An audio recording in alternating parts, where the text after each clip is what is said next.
CPIയെ തള്ളി സർക്കാർ PMC പദ്ധതിയിൽ ഒപ്പുവെച്ചിരിക്കുന്നു എന്നുള്ളതാണ്. OK ജയകിഷൻ AKSTUവിന്റെ സംസ്ഥാന ജനറൽ സെക്രട്ടറിയുണ്ട്. CPIയുടെ അധ്യാപക സംഘടനയാണ്. Shri Jaikishan, very good evening. സംസ്ഥാന സർക്കാർ മെമ്മോറാണ്ടം ഓഫ് അണ്ടർസ്റ്റാൻഡിംഗിൽ ഒപ്പുവെച്ചിരിക്കുന്നു. PMC പദ്ധതി പ്രകാരം 336 സ്കൂളുകളിൽ NEP നടപ്പിലാക്കാൻ പോവുകയാണ്. OK ജയകിഷൻ, ആശങ്കയുണ്ടോ? തീർച്ചയായും ഡോക്ടർ വേണു, താങ്കൾ ഒരു അധ്യാപകനാണല്ലോ. ഇതിനകത്ത് ഞങ്ങളുടെ ആശങ്കകൾ ആദ്യമേ തന്നെ ഉന്നയിച്ചിരുന്നു. എന്താണ് ഈ സാഹചര്യത്തിൽ എന്തുകൊണ്ട് ഇടതുപക്ഷം ഇതിലേക്ക് പോയി എന്ന് വിശദീകരിക്കേണ്ട ബാധ്യത കേരളത്തിലെ ഇടതുപക്ഷ മുന്നണിക്കും അതിനെ നയിക്കുന്ന പാർട്ടിക്കുമുണ്ട്. പ്രത്യേകിച്ചും ഇതൊരു സങ്കുചിതമായ താല്പര്യമല്ല, വിശാലമായ കേരളീയ പൊതു താല്പര്യമായിരുന്നു PM3യിൽ ഒപ്പുവെക്കരുത് എന്നുള്ളത്. ബദൽ മാർഗങ്ങൾ തേടാനുള്ള അവസരങ്ങളാണ് കേരളം അന്വേഷിക്കേണ്ടിയിരുന്നത്. അതിന് പകരം ഉദ്യോഗസ്ഥ തലത്തിൽ ഞാൻ മനസ്സിലാക്കുന്നത് 2-3 ദിവസമായി പൊതുവിദ്യാഭ്യാസ സെക്രട്ടറിയും സമഗ്ര ശിക്ഷയുടെ ഡയറക്ടറും ദില്ലി കേന്ദ്രീകരിച്ച് നിൽക്കുകയാണ്. അവർക്ക് അവരുടെ സ്വന്തം അഭിപ്രായ പ്രകാരം ഒപ്പുവെക്കില്ല, അല്ലെങ്കിൽ പുതിയ പൊതുവിദ്യാഭ്യാസ സെക്രട്ടറിയുടെ നിയമനം തന്നെ ചോദ്യം ചെയ്യപ്പെടുന്ന ഈ ഒരു അജണ്ടയിലേക്ക് കൊണ്ടുവരാൻ വേണ്ടിയിട്ടുള്ളതാണോ എന്നുള്ളത് കൂടി സംശയിക്കുകയാണ്.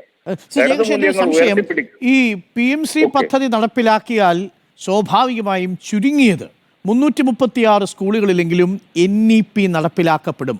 അഥവാ പുതിയ വിദ്യാഭ്യാസ നയത്തിന്റെ അടിസ്ഥാനത്തിലുള്ള ഫ്രെയിംവർക്ക് നടപ്പിലാക്കേണ്ടി വരും. അത് വസ്തുതയല്ലേ? അതെ അതെ അതെ 336 കേരളത്തിന് 336 അനുവദിച്ചിട്ടില്ല ഇതുവരെ. കേരളത്തിൽ ഒരു സ്കൂളും അപ്ലൈ ചെയ്തു, എൻറോൾ ചെയ്തു. അതാകാം, അതിനപ്പുറത്തേക്കാകാം. 336 ലീഡ് സ്കൂളുകളാണ്. ഒരു ബ്ലോക്കില് അംഗീകരിക്കുന്ന സ്കൂൾ ലീഡ് സ്കൂളാണ്. അതിന് സബോർഡിനേറ്റ് ചെയ്യുന്നതാകും ബാക്കി സ്കൂളുകളെല്ലാം.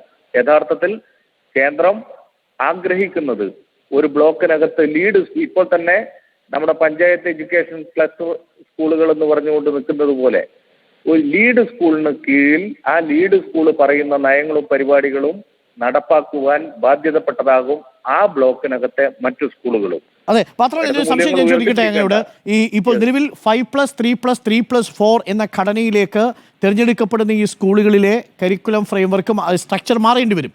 അതിനനുസരിച്ചുള്ള കരിക്കുലം ഫ്രെയിംവർക്ക് അവിടെ ഉണ്ടാക്കേണ്ടി വരും. NEPയുമായി ചേർന്ന് നിൽക്കുന്ന ഫ്രെയിംവർക്ക്, അതിൽ സ്റ്റേറ്റ് സിലബസിലുള്ള കരിക്കുലം ആകാം എന്നൊരു പ്രൊവിഷൻ ഉള്ളതായിട്ട് ഞാൻ മനസ്സിലാക്കുന്നു. പക്ഷേ അടുത്ത അക്കാഡമിക് ഇയറിൽ പ്രവേശനം തുടങ്ങും മുമ്പ് ഈ സ്കൂളുകളിൽ 3ാം ക്ലാസ് മുതൽ ഈ പറയുന്ന 5+3+3+4 എന്ന ഘടനയിലേക്ക് മാറേണ്ടി വരില്ലേ? അതെ, ഏത് ധാരണയാണ് ഇവർ ഒപ്പുവെച്ചത് എന്നറിഞ്ഞാൽ മാത്രമേ ഇതിനകത്ത് കൃത്യമായി മറുപടി പറയാൻ കഴിയുകയുള്ളൂ. എന്താണ് എന്തെങ്കിലും ഈ വ്യവസ്ഥകളിൽ ആ ധാരണാപത്രത്തിൽ ഒപ്പുവെക്കുമ്പോൾ വല്ല ഭേദഗതിയും വരുത്തിയിട്ടുണ്ടോ, എന്താണ് ഏത് ധാരണാപത്രത്തിലാണ് ഒപ്പുവെച്ചിരിക്കുന്നത് എന്നറിയാതെ നമുക്കതിനകത്ത് പറയാൻ കഴിയില്ല.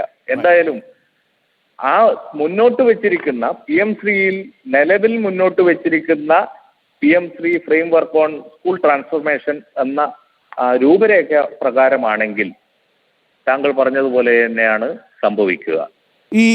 ആ അർത്ഥത്തിൽ ഒരു പക്ഷേ NEP പദ്ധതിയെ പിൻവാതിലിലൂടെ കടത്താൻ ശ്രമിച്ചതിന് കേരളം വഴങ്ങി എന്ന് പറയേണ്ടി വരുമോ?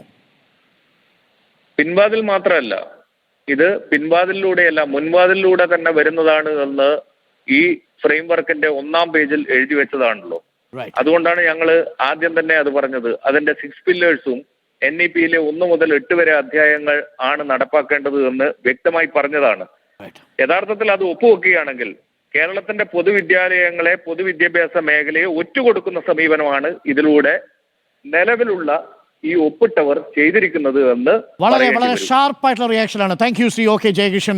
കേരളത്തിലെ വിദ്യാഭ്യാസ മേഖലയെ ഒറ്റുകൊടുക്കുന്ന തീരുമാനം എന്നാണ് CPIയുടെ അധ്യാപക സംഘടനയുടെ പ്രതിനിധിയുടെ പ്രതികരണം. വളരെ പ്രധാനപ്പെട്ട ഒരു പ്രതികരണമാണ് ഇപ്പോൾ വന്നിരിക്കുന്നത്. ഇതാണ് CPIയിൽ നിന്ന് നമുക്ക് കിട്ടിയ CPIയുടെ അധ്യാപക സംഘടനയുടെ ഏറ്റവും പ്രധാനപ്പെട്ട റിയാക്ഷനാണിത്. സംസ്ഥാനത്തെ വിദ്യാഭ്യാസത്തെ ഒറ്റുകൊടുത്തിരിക്കുന്നു എന്നുള്ളതാണ് CPIയുടെ അനുകൂല അധ്യാപക സംഘടനയുടെ പ്രതിനിധിയുടെ പ്രതികരണം ഇപ്പോൾ വന്നിരിക്കുന്നത്.